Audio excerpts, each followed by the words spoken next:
नमस्कार। Evening news में आपका बहुत बहुत स्वागत है। मैं हूं आपके साथ कीर्ति अरोड़ा। खबरों में सबसे पहली चर्चा हिमाचल की। हिमाचल प्रदेश में विधानसभा चुनाव के लिए वोटिंग आज सुबह से लेकर शाम 5 बजे तक जारी रही।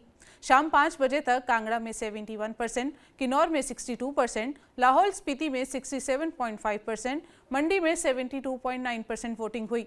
आपको बता दें, हिमाचल में लगभग 65% के आसपास वोटिंग हुई है। प्रदेश में इस बार मुकाबला त्रिकोणीय होने की उम्मीद है। भारतीय जनता पार्टी और कांग्रेस को इस बार आम आदमी पार्टी से कड़ी टक्कर मिल रही है। राज्य में 55 लाख से ज्यादा वोटर्स हैं। ये मतदाता 68 निर्वाचन क्षेत्रों में 412 उम्मीदवारों की किस्मत का फैसला करेंगे। इस चुनाव में राज्य के मुख्यमंत्री और बीजेपी नेता जयराम ठाकुर और पूर्व सीएम वीरभद्र सिंह के बेटे विक्रमादित्य सिंह सहित कई दिग्गजों की साख दांव पर लगी हुई है। इस कड़ी में आज हिमाचल के सीएम जयराम ठाकुर ने सराज में अपना मत डाला और भाजपा की जीत की भी बात कही है। इस वोट से हिमाचल प्रदेश में सरकार बनेगी और मैं यहाँ के जनप्रतिनिधि विधायक के नाते और एक प्रत्याशी के नाते मुझे उम्मीद है कि पूरा सहयोग मिलेगा। बिल्कुल निश्चित। अब सर आपके चेहरे पे एक्सप्रेशन, इस वोट से हिमाचल प्रदेश में सरकार बनेगी और मैं यहाँ के जनप्रतिनिधि विधायक के नाते और एक प्रत्याशी के नाते मुझे उम्मीद है कि पूरा सहयोग मिलेगा। बिल्कुल निश्चित। अब सर आपके चेहरे पे एक्सप्रेशन कुछ और है वोट डालने के बाद, तो एक स्माइल भी एक और नजर आ रही है, तो ये जीत की स्माइल नजर आ रही है। देखिए, अब की बार के इस चुनाव में अलग तरह की परिस्थितियां हैं और मैं समझता हूं कि सरकार रिपीट हो रही है और स्वाभाविक रूप से हमारे लिए खुशी की बात है। एक हमने क्या रिपोर्ट मिल रही है सर? शुरुआती रिपोर्ट क्या है? अच्छा है, सभी जगह से मेरी बात लगातार हो रही है। अच्छा माहौल है, अच्छे तरह से लोग वोट दे रहे हैं, शांतिपूर्ण ढंग से वोटिंग हो रही है, सबसे बड़ी बात। और भारतीय जनता पार्टी के पक्ष में अच्छा माहौल बना।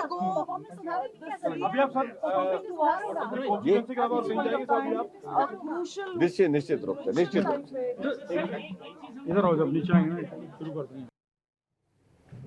हिमाचल विधानसभा चुनाव में मौसम की बेरुखी के बीच मतदाताओं के बीच वोटिंग का उल्लास नजर आया। तकरीबन 40% पोलिंग बूथ ऐसे थे जिन पर बर्फबारी ने प्रभाव डाला, लेकिन मतदाताओं का जोश कम नहीं हुआ। शनिवार को सुबह कई पोलिंग बूथ के सामने रास्ता बनाने के लिए बर्फ भी हटानी पड़ी। खबरों के सिलसिले को अब हम आगे बढ़ाएंगे। हिमाचल प्रदेश में विधानसभा चुनाव में 412 उम्मीदवारों की किस्मत का फैसला होगा। कुल 28.5 लाख पुरुष मतदाता और 27 लाख महिला मतदाता तय करेंगे कि अगले 5 साल के लिए किस पार्टी की सरकार बनेगी।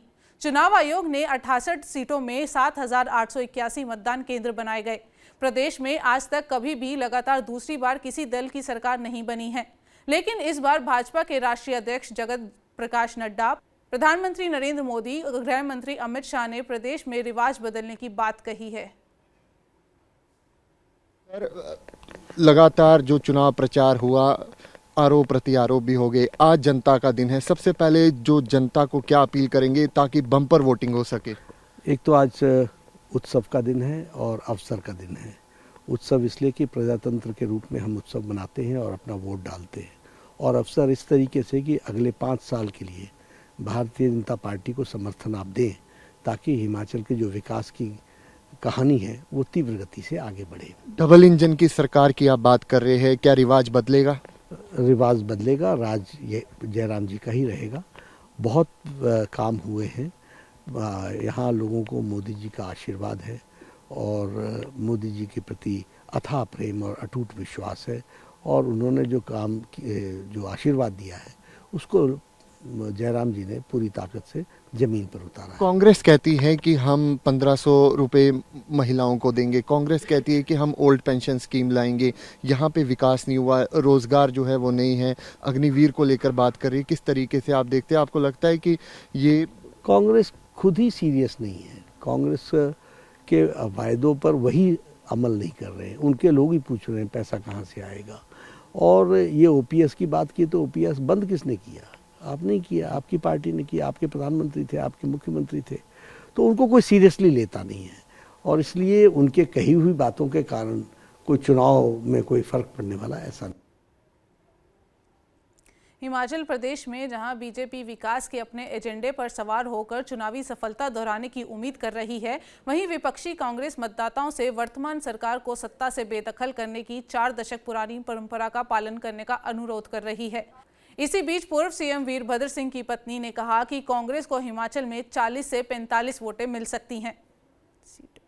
पर वोट दें। कांग्रेस पार्टी जिन्होंने सदा विकास किया, आने वाले समय में भी कांग्रेस पार्टी ही हिमाचल प्रदेश का विकास आगे बढ़ा सकती है। बड़े बड़े वादे किए मैम, और इन वादों को लेकर सवाल उठे कि आखिर इतनी फंडिंग कहाँ से आएगी। हिमाचल छोटा प्रदेश है, कम रेवेन्यू है और वादे बहुत कर दिए हैं कांग्रेस ने, तो आज आप क्या कुछ इस पर जवाब देना चाहेंगे?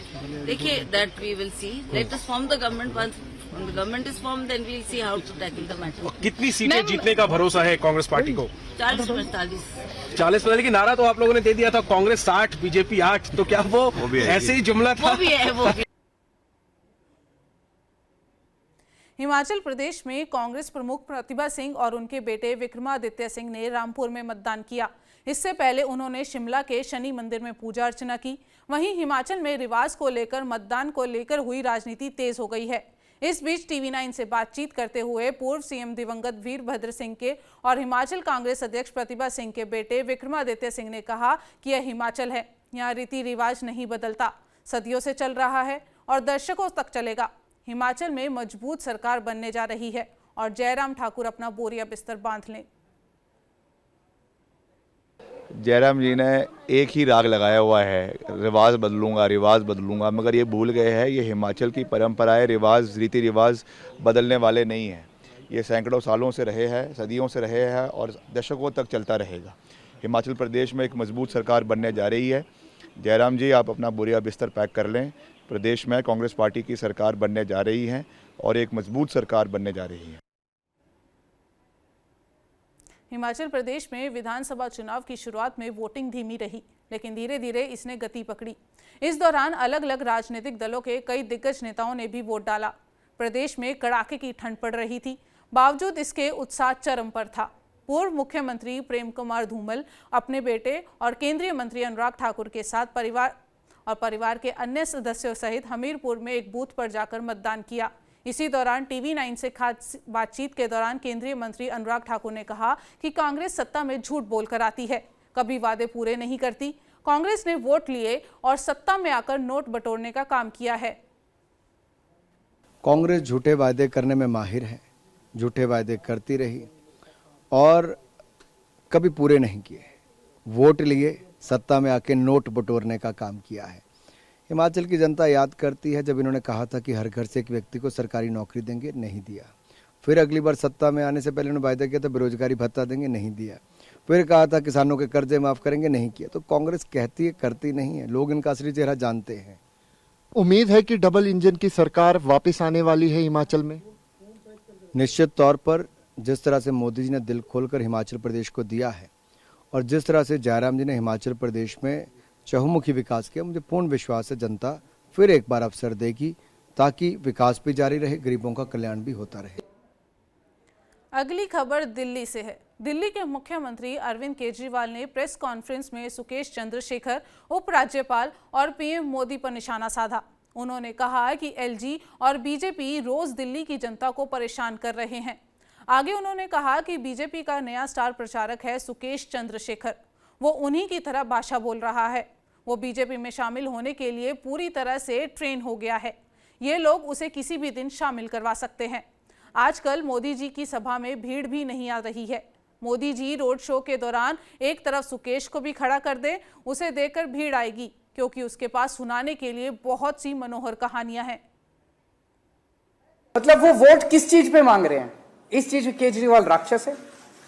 केजरीवाल ये इस चीज पे वोट मांग रहे हैं। वो आजकल वो एक स्टार प्रचारक को लेके आए हैं, वो सुकेश चंद्रशेखर।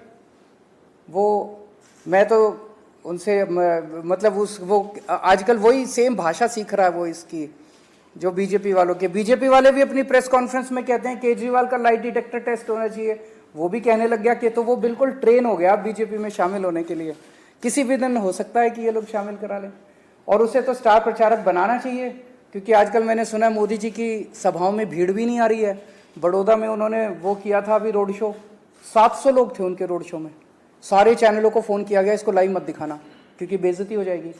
तो अब जैसे मोदी जी जब रोड शो करते हैं, एक गेट पे वो खड़े हो जाते हैं, दूसरे गेट पे अब सुकेश चंद्रशेखर को खड़ा कर लेना चाहिए। राजधानी दिल्ली में एमसीडी चुनाव के चलते राजनीतिक पारा चरम पर पहुंच गया है। कई मुद्दों को लेकर बीजेपी और आप के बीच वार पलटवार का दौर जारी है।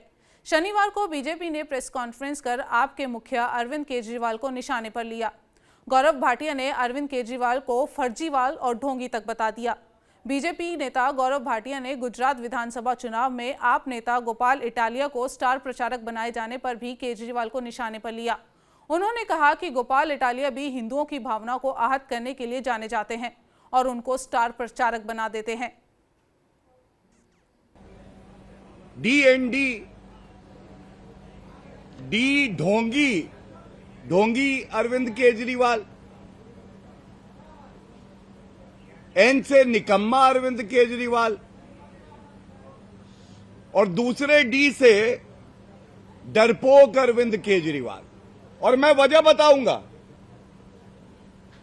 DND ढोंगी निकम्मा डरपोक अरविंद केजरीवाल हमें केवल और केवल एक ही धर्म विशेष का वोट चाहिए।